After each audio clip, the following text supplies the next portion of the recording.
seguimos en este encuentro de Empresas en Acción, porque estar en acción es transformarse y sobre eso vamos a hablar en este panel. Le doy la bienvenida a Fernando Turri de Santander, Argentina. ¿Cómo andás? Muy bien, muy bien. Gracias Bienvenido. por invitarme. Director de Tecnología. Tecnología y operaciones. La tenés complicada. Un banco y las últimas semanas estuviste a full. A full, como siempre. Como siempre. Vamos a presentarte.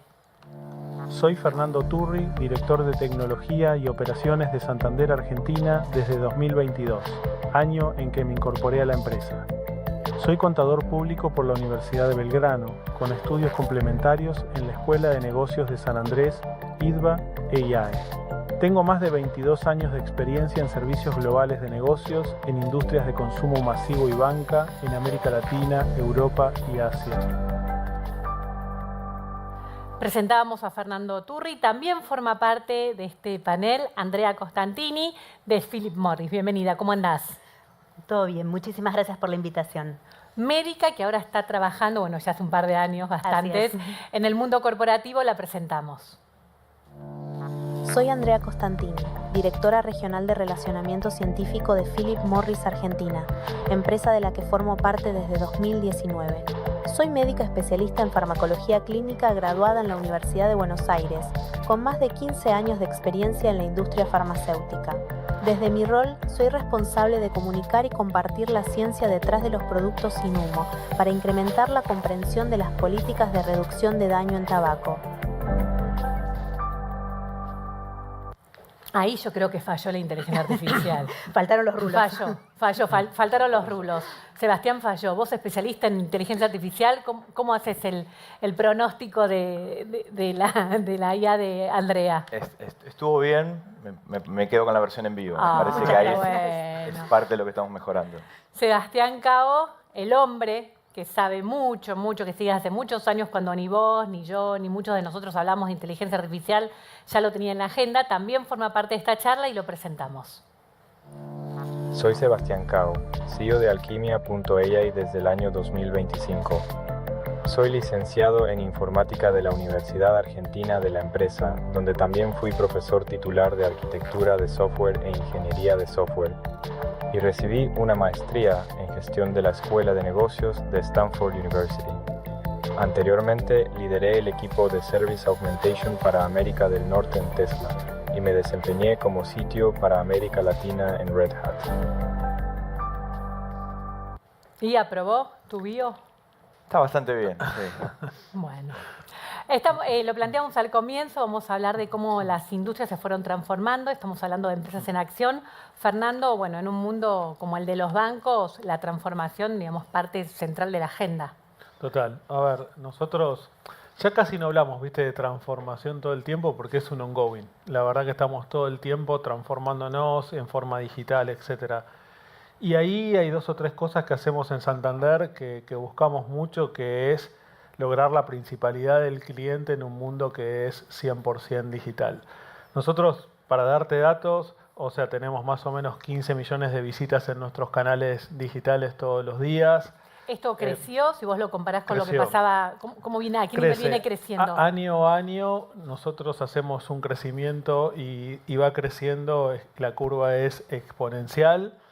Y mientras va creciendo, vos ves como el 80% de tus transacciones terminan siendo digitales. Eso no quiere decir que la atención personalizada y humana se desmerezca, al contrario, se sofistica y lo que haces es atender mejor al cliente para transacciones de mucha más calidad cuando necesitan la intervención humana. Entonces, nosotros nos definimos globalmente como un banco digital con sucursales. Y básicamente cuando mirás Santander en cualquier parte del mundo buscamos eso, porque creemos que el contacto humano es muy importante. De hecho hablábamos con Sebas recién off the record y tiene que ver con eso. Y todo lo que está pasando ahora de transformación, de procesos digitales punta a punta, de mejorar un back office, yo tengo el área de operaciones, y ni hablar de cómo le estamos incorporando inteligencia artificial, apuntan a que el contacto humano entre clientes y el banco sea más sofisticado y de mejor calidad. Y André, ¿cómo se vive en tu industria, ¿no? En la industria tabacalera? Que también, más allá de la transformación que está llevando a cabo la compañía, también se está redefiniendo. Totalmente. A ver, es algo similar en cuanto al cambio comparado con lo que comentaba recién Fernando, ¿verdad? Yo trabajo para la industria tabacalera, soy médica, algo que por ahí hace 15, 20, 25 años era impensado tener un médico trabajando en la industria tabacalera. Y la verdad es que Philip Morris es una empresa que se ha transformado completamente. Somos una empresa tabacalera que está trabajando en pos de hacer que el cigarrillo pase a ser una pieza de museo y estamos trabajando para desarrollar alternativas mejores para aquellas personas adultas que hoy fuman y que van a seguir fumando, que no van a dejar de fumar, ¿verdad? Nosotros como empresa somos los primeros que decimos si no fuma, no empiece, si fuma, deje de fumar, pero si no va a fumar, si va a continuar fumando, hay mejores alternativas hoy día comparado con el cigarrillo. Y para esto fue fundamental la implementación de ciencia y tecnología, tanto para el desarrollo de estos productos alternativos como para validar a través del método científico que representan un mejor escenario comparado con el cigarrillo. Es interesante lo que decís porque, bueno, imagino que la mayor parte de la facturación de la compañía viene hoy de vender todavía. Por ahí estamos. Te mirá. digo que ya estamos a nada de que la mayor parte de facturación de la compañía a nivel mundial pase a ser del portfolio de nuestros productos libres de humo, lo cual es una señal clarísima del camino que está tomando Philip Morris y hacia dónde quiere ir, ¿verdad? Queremos dejar de ser una compañía tabacalera para ser una compañía de ciencia, tecnología e innovación. Sebastián, ¿cómo hacemos para que la IA nos facilite, nos solucione la vida? Porque hoy también lo que nos pasa a muchos de nosotros es que estamos con la urgencia, estamos trabajando en el día a día y manejar y saber cómo, no sé, escribir un prompt también te requiere un montón de exigencia. ¿Cómo hacemos para no resistirnos, porque forma parte ya de la agenda del mundo corporativo y también no corporativo, pero cómo atravesamos esa curva de aprendizaje rápido? Porque es un mundo que no da tregua en cuanto a resultados, en cuanto a eficiencia. Primero hay que aprender, hay que tener esa mentalidad de seguir aprendiendo continuamente y leer. Vos decías algo muy importante, lo del prompt, digamos, que es una manera donde yo le indico cuál es el objetivo final o qué tipo de resolución quiero de mi problema, pero no necesito saber tan bajo nivel. Puedo tener sistemas que de alguna manera me exponen ciertas configuraciones que yo puedo describir lo que quiero obtener y lo que quiero ver, y eso se termina transformando en un prompt y una forma de influenciar ese modelo final, que es el que hace todo el análisis y me da una respuesta. Creo que lo importante acá es, hablamos antes con Fernando, es hoy lo que más nos sorprende no es el machine learning o la cuestión predictiva que usamos hace muchos años, sino esta cuestión generativa que de alguna manera vamos hablando. Son sistemas que dicen no determinísticos, o sea, no se comportan siempre igual, no me devuelven un número. Y esa cuestión es muy humana, porque vamos hablando y la conversación que vamos teniendo siempre va cambiando según el día, según el contexto. Entonces estamos en una frontera donde los sistemas empiezan a actuar de forma impredecible, igual que los humanos. ¿Y entonces? Y entonces hay que sacarle valor a eso, porque de alguna manera yo quiero del otro lado algo que se sienta natural, pero necesito tener sistemas y configuraciones y cuestiones de seguridad donde yo puedo enmarcar esa conversación. Hay ciertos límites. Todos sabemos los del bias y cuestiones de violencia y demás, pero si esto en el caso de cualquiera de ellos en un banco, en una tabacalera, digamos, yo quiero resolver un problema que tiene un contexto muy particular y quiero ayudar a mi cliente o a resolver su problema o a comprar más o a encontrar información sobre lo que le puedo ofrecer. Entonces hoy la forma de usar AI es dar ese contexto y ayudar, y no, lo peor es abrir un modelo y un prompt genérico de que cualquiera haga lo que quiera.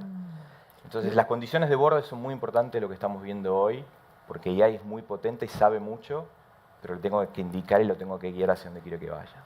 Fernando, estabas hablando de que ya la transformación forma parte de un ongoing, pero si hablamos de números, ¿no? ¿Cuánto cuesta este proceso? ¿Cuál es la inversión que está realizando el banco en este proceso? El banco invierte un montón y sobre todo en IA un montón, y ahora si querés te agrego algo sobre lo que decía Sebastián, pero de verdad la transformación es tecnológica y es digital. Santander va a invertir en los próximos 3 años unos 500 millones de euros en Argentina. ¿Solo en Argentina? Solo en Argentina, en lo que es su proceso de transformación tecnológica. Básicamente, cuando vos lo mirás, tiene que ver con el uso de plataformas globales. Nosotros, más allá de ser Santander Argentina, somos un banco que estamos en 10 países, que tenemos 175 millones de clientes, uno de los bancos más grandes de Europa. Entonces, lo que tratamos de hacer es traer la maquinaria de Santander Global a cada uno de los países en los que operamos. Entonces ahí invertimos mucho en cloud, que por ahí son cosas que no son de cara para el cliente, pero que el cliente ve el resultado de esa inversión, y ni hablar en mejores aplicativos, inteligencia artificial, etcétera, etcétera, que sí el cliente lo ve. Y hay algo, sumando a lo que decía Sebastián, que me parece importante, que nosotros tenemos todos como empresas la obligación de empezar a atender con inteligencia artificial, porque algo que pasó en el último tiempo, yo lo divido en dos partes. Vos antes, hace muchos años, hace 4, 5, 6 años, usábamos inteligencia artificial y nos dábamos cuenta. Había un montón de herramientas de machine learning, etcétera, que te hacían una campaña, esto, y cuando vamos caminando y con el celular nos llega una promoción, que tú te quieres comprar algo específico tal día porque te dedicas al tenis, entonces te llega una promoción de pelotas de tenis. Todo eso pasaba y era inteligencia artificial. Lo que pasa es que ahora lo que pasó con la generativa es que se democratizó el uso y tu cliente la empezó a usar en su casa. Entonces está a la mano de cualquier cliente la posibilidad de, con inteligencia artificial, empezar a interactuar de otra manera con tu compañía.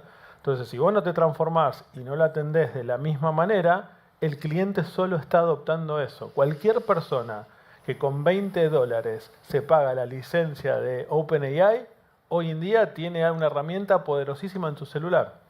Entonces, todas las empresas tenemos que empezar a pensar cómo generamos esa relación que empieza a cambiar, ¿no? Bueno, y esto hablaba de cambios un poco, Fernando. Andrea, vos hablabas de la transformación, de cómo están aplicando la innovación, y también hablabas de productos libres de tabaco. De humo. De humo, perdón. Libre de humo. ¿Nos contás un poquito de qué se trata? Porque tal vez muchas de las personas que nos están escuchando no saben de quién se trata. Es decir, somos una empresa que produce cigarrillos, pero no queremos que la gente empiece a fumar. Me hace acordar un poco cuando siempre con los cambios generan resistencia. O sea, cuando se implementó el cinturón de seguridad, que también, digamos, hoy todo el mundo lo usa, pero en su momento también generó cierta resistencia. Exacto. Y bueno, la implementación del cinturón de seguridad ayudó a salvar millones de vidas en accidentes de tránsito, que es un claro ejemplo de lo que son las políticas de reducción de daño, ¿verdad? Nosotros estamos trabajando en lo que es la reducción de daño en tabaco. ¿Y a qué apunta esto? Hoy día en el mundo tenemos más de 1.000 millones de fumadores y la Organización Mundial de la Salud estima que ese número se va a mantener estable en los próximos años. Es decir, la gente no quiere dejar de fumar. Hay gente que quiere dejar de fumar y que deja de fumar. Y otra que arranca. Y hay gente que por ahí va a continuar fumando, por la razón que sea, ¿verdad? Acá en Argentina tenemos 7 millones de fumadores. Y se mantiene lineal. Y se viene manteniendo estable. La verdad es que tuvimos una caída muy grande en la prevalencia de fumadores, o sea, en la cantidad de fumadores, pero se estabilizó en los últimos años. ¿A qué viene la reducción de daño en tabaco? A complementar las estrategias de control de tabaco orientado a ese grupo de gente que fuma y va a seguir fumando. ¿Y en qué se basan? El principio de la reducción de daño en tabaco se basa en que el principal responsable del daño, o sea, de las enfermedades que tienen las personas que fuman, se asocia con la inhalación del humo del cigarrillo, ¿verdad? Cuando se quema el tabaco, se generan cientos de sustancias tóxicas y cancerígenas que, con la exposición prolongada y continua, llevan al desarrollo de enfermedades, como las enfermedades cardiovasculares, el infarto, el ACV, el cáncer de cualquier tipo, el más conocido es el de pulmón, pero cualquier tipo de cáncer, y la enfermedad pulmonar obstructiva crónica o EPOC. Si nosotros removemos la combustión, la persona que fuma puede recibir la nicotina, que es lo que busca, en definitiva, en un cigarrillo, y que no es la principal responsable del daño que sufren los fumadores. Entonces, la reducción de daño se basa en eso, en poder entregarle nicotina a la persona que está buscando utilizarla, ¿verdad? Pero con una exposición significativamente menor a sustancias tóxicas y cancerígenas. Por ejemplo, nuestro producto de tabaco calentado reduce la generación de tóxicos y cancerígenos en un 95%. Entonces, es un montón. De estar expuesto a este nivel de tóxicos y cancerígenos, se pasa esto. ¿Es el mejor de los escenarios? No, y nosotros lo decimos desde la compañía. Lo mejor es que la gente deje de fumar. Pero aquel que va a continuar fumando, sea por la razón que sea, si le podemos reducir la cantidad de tóxicos y cancerígenos a los cuales está expuesto, sin lugar a duda, es un mejor escenario. La clave, claro, es no quemarlo. Exacto. La clave es eliminar la combustión. Cualquier cosa que quememos e inhalemos el humo va a ser tóxica y cancerígena. Eso ocurre también con el tabaco. Sebastián, En un mundo en el que se premia mucho la creatividad, hay que estar todo el tiempo innovando, la inteligencia artificial no juega esto en contra de ponernos medios vagos a la hora de crear, de volvernos medios como, sí, vagos, como... ¿Hay un riesgo de eso? Bueno, sí, le pregunto a la inteligencia artificial y me lo responde. Yo creo que como en todas hay una curva donde estamos todavía entendiendo la mejor manera de usarlo. Yo siempre hago una diferencia muy fuerte en lo que es predicción de lo que es juicio. Predicción es básicamente lo que puede ser ideación, que es traerme múltiples opciones en base a todo lo que fue entrenado, y siempre una computadora lo va a hacer más rápido que un ser humano. Puede capturar más información, puede recorrerla más rápido, decirme de lo que me preguntas, estas 5, 6, 7 ejemplos son buenos ejemplos. Pero después está el juicio. El juicio de esos 7 ejemplos, ¿cuál es el mejor? El que más me conviene a mí, en base al cliente que tengo, el producto que quiero desarrollar, qué es lo que está diciendo hoy mi marca, qué es lo que está diciendo la competencia. Entonces me parece que esa es la gran combinación y lo que estamos haciendo en Alquimia, la empresa que estamos desarrollando, que son agentes que me ayudan a tomar esas decisiones. Extraerme el poder de la predicción, de buscar patrones que se repiten, de información, y después encontrar el lugar donde alguien aplica un juicio para usar esa información y resolver un problema, crear un producto, crear una campaña. Me parece que ahí tenemos que entender ese valor de lo que nos agrega y no pensar que humanos le van a seguir vendiendo productos a humanos y los humanos siguen fumando en el caso de ella, le seguís vendiendo y le tenés que encontrar la manera de llegar. Lo que te va a hacer, lo que te va a ayudar GenAI y demás es te va a ayudar a pensar 5 o 6 campañas diferentes con diferentes formas y patrones. Y vos elegís. Las elegís, las tuneás, las calibrás, ¿no? Me parece que hay un tema ahí de juicio de calibración que sigo confiando en lo que vamos a seguir haciendo. Bueno, yo por ejemplo digo siempre que la AI nos ayuda a romper lo que es el síndrome de la hoja en blanco, ¿verdad? Absolutamente. Tenés la hoja en blanco y no sabes por dónde empezar, y a nosotros nos pasa mucho también en todo lo que es por ahí ideas para investigación, análisis de datos, y en todo lo que es el proceso de desarrollo de estos productos alternativos sin combustión estamos implementando muchísimo la AI, y es un compañero más de trabajo, ¿verdad? Es alguien con quien colaboramos y que nos ayuda y tenemos un ida y vuelta. Creo que esa es la belleza de la inteligencia artificial hoy día. Y te volvés más productivo. Yo creo que por mi rol me tocó ver tecnologías durante mi carrera. Esta para mí es totalmente distinta y disruptiva. O sea, yo la comparo con el invento de Internet. Entonces, la verdad es que de verdad te va a volver más productivo. Yo hace poco leía un libro que ahora no me acuerdo bien el nombre, después se los paso, pero que hablaba de cómo nos hace mejores seres humanos, y la conclusión del libro era que no se iban a quedar sin trabajo las personas por la inteligencia artificial, pero que sí te podías quedar sin trabajo las personas que no usaran inteligencia artificial, básicamente. Y de verdad te volvés más productivo, o sea, porque te libera más tiempo para la creatividad humana, ¿no? Entonces, esa vagancia que hay, una posibilidad, hay una tendencia, de golpe cuando rompes la hoja en blanco y todo, te libera mucho más tiempo, y ese tiempo que vos liberás es para mí para ser más productivos o pensar y ser más creativos, ¿no? Entonces, de vuelta, es convivir con eso. Para mí es disruptivo y vamos a tener que poder aprender de eso, ¿no? Yo ayer justo hablaba, nosotros tenemos unas charlas internas de Santander y un montón de chicos venían a hablar, más jóvenes, a hablar conmigo de esto, y yo les decía que no tienen que hacer ningún curso, es totalmente autogestivo. O sea, cualquier persona aprende a promptear, aprende a hablar con la inteligencia artificial e ir guiándola para que se haga más productiva hacia vos como persona. Entonces, yo creo que el desafío es ponerla al servicio nuestro y volvernos más productivos, ¿no? Andrea, hablabas de un poco que cómo está cambiando un poco el hábito a la hora de fumar. Decías que están ahí medio peleando la mitad de la facturación, este tipo de productos más innovadores con el tradicional. ¿Hay ejemplos concretos en países del mundo que digan, bueno, vos me hablabas de que disminuyen los riesgos de tener enfermedades, bueno, pero hay números, hay casos concretos de tal mercado adoptó, consumen más este tipo de productos y hay menos gente enferma?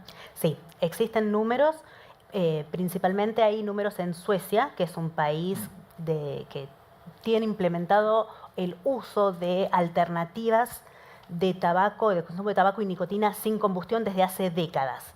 En Suecia, por una cuestión cultural, climática, de trabajo, ¿verdad? La población masculina, desde ya principios del siglo XX, no fuma, sino que consume snus. El snus es una forma de tabaco que inicialmente venía suelta, después como en unos sobrecitos de té chiquititos que se coloca entre la encía y el labio, y de esa manera, a través de la saliva, se libera la nicotina, se absorbe, pero no hay combustión, no se quema el tabaco, ¿verdad? Y en Suecia esto tuvo una gran llegada, digamos, principalmente por la industria pesquera, el frío, la imposibilidad de tener un cigarrillo en las manos. Entonces, la población masculina, los hombres de Suecia, consumían principalmente snus, mientras que las mujeres, por una cuestión estética, seguían fumando. Ahora, décadas después de esto, cuando se analizan los datos epidemiológicos de Suecia, encontramos que entre la población masculina, entre los hombres de Suecia, existen las tasas más bajas de cáncer, enfermedad cardiovascular y enfermedad pulmonar obstructiva crónica comparado con el resto de los países de Europa. Mientras que en la población de mujeres, en la población femenina, están alrededor del promedio europeo. Estos datos epidemiológicos fueron los datos que utilizó la FDA, por ejemplo, hace ya un par de años, para analizar el perfil de riesgo del snus y concluir que es un producto de tabaco que disminuye el riesgo de enfermedades comparado con el uso de un cigarrillo. Entonces sí, ya tenemos datos epidemiológicos y sí, ya tenemos hoy día una autoridad regulatoria sanitaria importante como es la FDA a nivel mundial, que es considerada una de las de más alta vigilancia sanitaria, ¿verdad?, que estudió y analizó el producto y concluyó que comparado con fumar cigarrillos es un producto que disminuye el riesgo de desarrollo de enfermedades. Sebastián, vos en tu caso trabajás desde tu emprendimiento, que es desarrollás asistentes. Contanos un poco cómo es la cocina, ¿no? Lo que hacemos es una plataforma para ayudar agentes, decimos. Hoy se está hablando agente, mucho, sí. pero tratamos de decirle asistente porque asistente suena más que justamente está colaborando en desarrollar una tarea. Pero lo que uno trata de hacer es en una plataforma es construir y darle suficiente información a uno de estos agentes para que resuelva un problema, uno de los problemas que tengo en mi día a día. Los agentes trabajan hoy muy bien en todo lo que sea texto. Los modelos de los Large Language Models están basados en texto y la mayoría de los procedimientos, campañas, normativas de la mayoría de las compañías están en texto, es la forma que acumulamos conocimiento históricamente. Entonces hoy se puede tomar todo ese corpus de texto y hacerles preguntas o pedirles que nos resuelva problemas a partir de eso.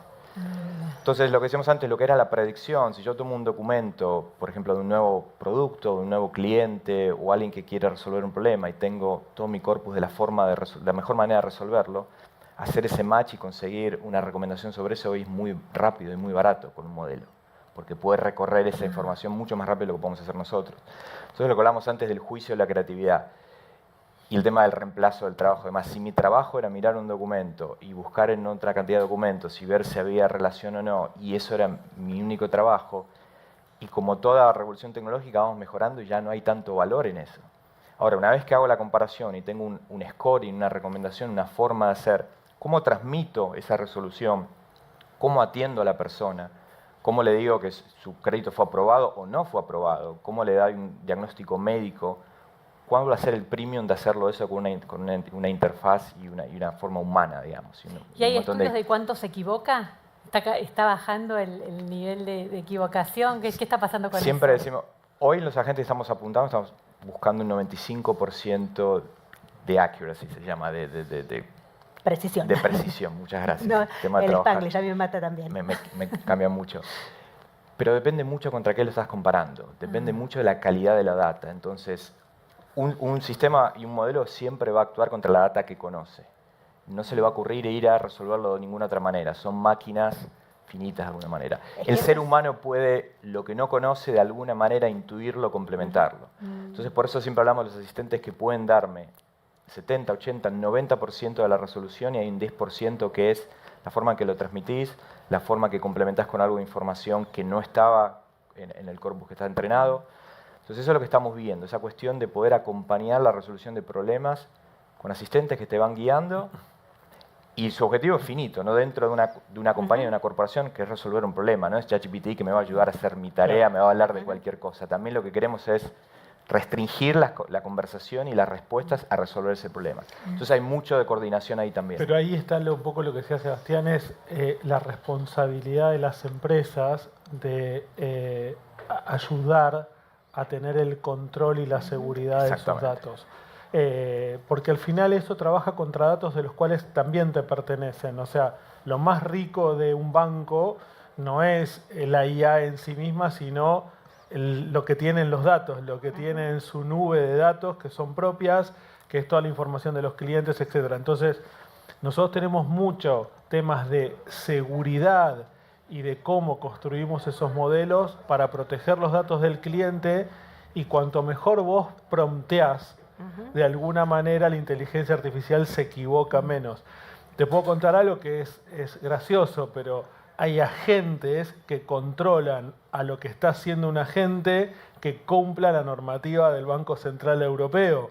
O sea, no es solo un humano controlando que usa los datos bien, sino hay otro agente entrenado para controlar que el otro agente trabaja bien. Entonces, hay mucho de ese diseño para hacer algo realmente sofisticado, con mucho accuracy, como decía Sebastián, pero también con mucha seguridad de cara al cliente, ¿no? Y, por ejemplo, o sea, una cosa que nosotros vemos en todo lo que es la reducción de daño en tabaco y demás es un poco lo que Sebastián comentaba, ¿verdad? Estos productos alternativos son relativamente nuevos, con lo cual no es que, digamos, la evidencia se va generando permanentemente, y en eso es en lo que estamos trabajando nosotros en Philip Morris, ¿verdad? Y la importancia de generar los datos y de contar con información para que justamente después estas herramientas puedan dar una respuesta ante un prompt que sea lo más precisa posible y basada en la evidencia. Nosotros lo que vemos desde Philip Morris hoy día es que en todo lo que tiene que ver con productos alternativos sigue habiendo mucha desinformación o falta de información en el público en general. Por eso es importantísimo para nosotros estar en lugares como estos conversando acerca de lo que hacemos, ¿verdad? Para que se dé a conocer. Pero el hecho de continuar generando evidencia e información y ponerla a disposición del público en general, tal como hacemos en el compromiso con la transparencia que tenemos en lo que es investigación, es fundamental justamente ahora que el uso de las herramientas de inteligencia artificial está tan masificado y hay muchísima gente que la usa por ahí como primera fuente de consulta, ¿no? Bueno, un placer compartir el espacio con ustedes. Gracias.